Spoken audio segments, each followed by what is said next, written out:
have offensive lineman Doug Nester. Questions for Doug? So Doug, quarter way through the season, just give me an analysis of the whole offensive line. Start with the line, then the offense as a whole. What do you still need to work on? Just as an offensive line, I think we've improved a lot even since last year. I think we keep improving every game, and that's what we got to keep doing. I think we're playing very consistent up front, and that's what we preach all the time is be the same person every day. So I think that's really good. And as an offense, I think we're just producing really well right now. No matter if it's Garrett or Nico, as you saw, he can come in and play just as well. And, just being able to produce on offense. Blocking it against a lot of heavy boxes, how are you guys still able to run the ball when you've got a lot of people up there? Really just, we fall back on our training. We've seen so many different fronts, and, we've run pretty much against everything. We have a lot of experience in, whatever Frazier calls, we go with. So it's just pretty easy just to go off his calls. A little tight end motion that you guys ran behind, is that a little wrinkle, or you guys had that in there? You used it quite a bit effectively against Pitt. It was more of a game plan deal, I think. We've been working on it a lot even since fall camp. So, we've been practicing a lot. Okay. As a lineman, do you like that power game that you guys display, just sticking it and going, especially right up the middle? Oh, yeah, for sure. There's nothing better than being able to run the ball even though, they know you're running the ball. So I think it's the best feeling in the world when they're still loading the box and we're still able to, produce yardage. Obviously, a good win last week, but good teams have to put good wins to bed quickly and move on. You're one of the older guys. What's your message to the younger guys about playing a team that West Virginia struggled against in last week? Right. Yeah. This morning we still watched film from the game against Pitt. So, we're still in that Pitt mentality until we go out on that field today. And then you have to be able to switch gears and put that in the past. That game's over with, done. We celebrated it. And being able to move forward and focus on Texas Tech now. As a West Virginia, what did that game mean for you Saturday night? It meant, just seeing everybody there, how much the fans loved it, and being able to celebrate that with them. And, just being from the state, it was a really big win. Haven't won against them since 2011. So it was a really huge win just for our program and our state. Big social media guy, or do you kind of tune it out during the season? During the season, I usually stay away from it. So you didn't really get on there and look at what people were saying? No. Yeah. Is that a message you kind of tell the other guys too? A little bit? Yeah, that was our message today, really, from Coach Moore. Some win or some losses. Try to stay off social media and everything, and then even with wins, trying to stay off there as well, keep all the noise out, just because you can let it get to your head so easily. You buy into the Nick Saban rat poison stuff? No. No. Well, we're obviously praise and you can go to your head a little bit, that kind of thing. Yeah. Is there any difference when you see a game going to be on ESPN Plus as compared to being on night game, primetime, network? Affect the player at all? For me personally, no. I don't pay attention to really what we're playing on, what channel it's on or anything like that. It's just another game that we have to, lock in for. I know it's bigger for the fans and everything and easier to watch, but really don't pay attention to it. Doug, you've played against Texas Tech a couple of times now, right? Mm-hmm. Has there been a common theme, or has there been some things that have happened that have caused you to lose those games, in your opinion? Well, last year for the offensive line, we didn't play up to our standard. So, I think it's a big challenge for us. We have to come out here and be able to produce what we had been these first 3 games. So for us, it's they put a big challenge on us just to be able to go out there and produce. What was it? Was there the way they did things? Were they in wrong gaps, or were they? No, they have 2 really talented interior guys that played a lot of football, and they're big and long on the edges. So it was really just we have to come out there and play better really than we did last year. What was the mood Saturday when Garrett got hurt?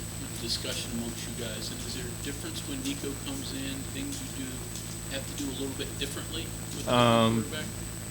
So we know that Nico's ready and he can step up at any time. You know, it hurt Gigi going down, but you know, just trying to get Nico in there and you know, realize that we got to calm down. I know he was probably super excited to get in, and you know, just to calm his nerves and let him know that we're still here and we have his back.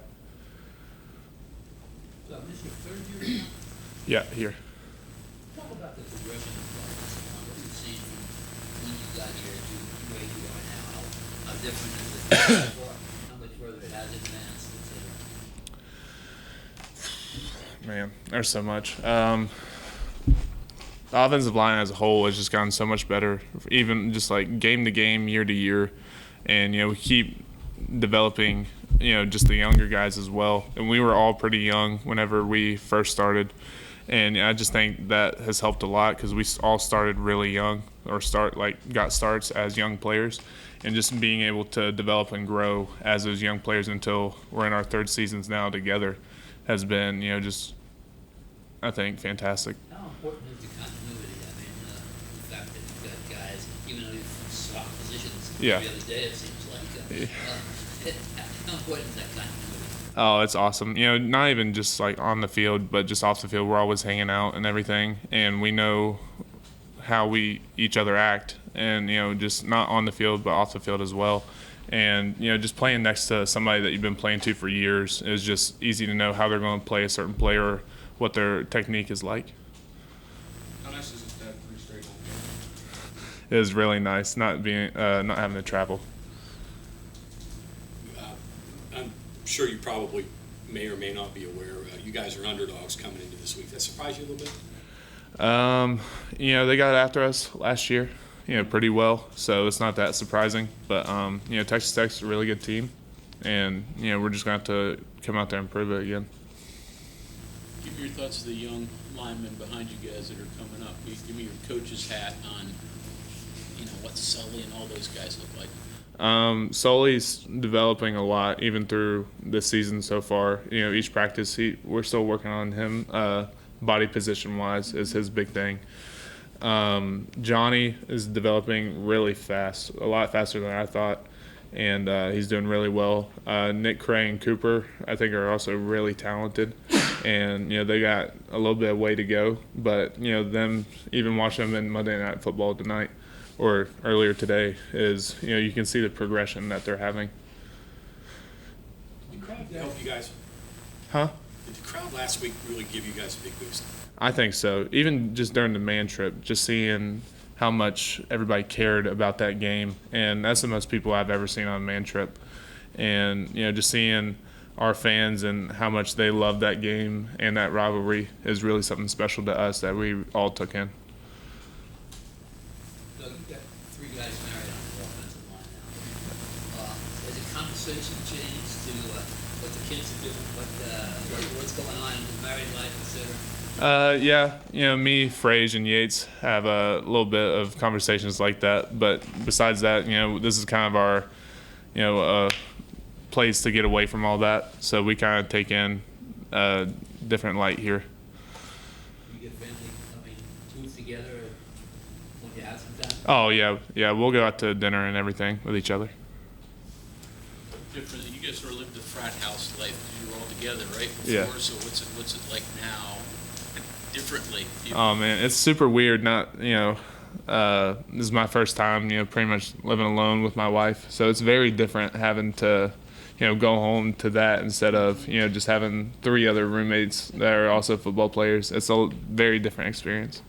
Food's clean, better, right? Oh yeah, for sure. What's the challenge of having to bounce back from a really big emotional win like you did last year against Virginia Tech, and even going back to Spring Valley when you were beating Huntington, Capital, and things like that, and then have to turn around and play a Texas Tech or like Texas? I mean, what's the extra challenge there to have to kind of come back down to earth and be like, okay, time to get it? Yeah. So, like I said, you know, just today, you know, being able to celebrate that win today and then go out there on that field and just being able to, you know, lock back in, focus on Texas Tech. Here's what they're going to run. here's what schemes they try to line up in, and just being able to lock in and focus on what they have to do. Okay, anything else for Doug? Doug, there after the game, what did it mean to you to carry the state flag around with you? You did it was a full lap with it. What did that mean to you? It was awesome. Some fan just happened to hand it to me, and just being able to wear that state flag around and then just celebrate that win over our rival was fantastic. Okay, thank you very much.